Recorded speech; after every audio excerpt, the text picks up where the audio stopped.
at around 2:30 p.m. today, the North Koreans fired about 200 or even a larger number of artillery attacks on Yeonpyeong Island, and about 50 or more rounds directly hit the villages on that particular island, and many houses are now on fire.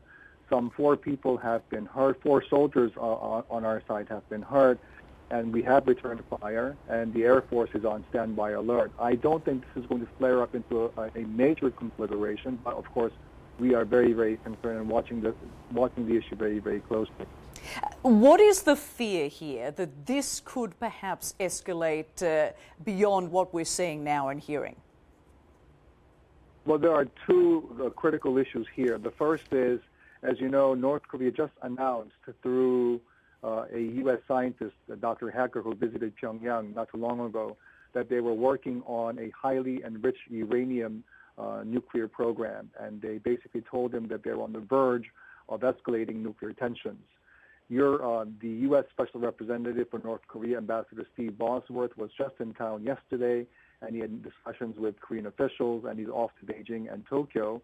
And I think this really is one major, I guess, strategy on the part of North Korea to bolster the ante as they go into further discussions with all of the parties concerned. So they're upping the ante, pushing the envelope in the hopes that somehow we will then kowtow to North Korean demands and come back to the negotiating table.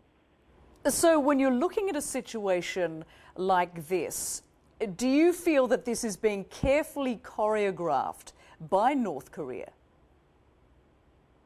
Absolutely. If you look at the sinking of the South Korean corvette on March 26th this year when 46 sailors died, none of this would have happened unless it received the absolute top, decision from Mr. Kim Jong-il or others at the apex of North Korea's leadership. As you know, he is transferring power to his 3rd son, 27-year-old Kim Jong-un.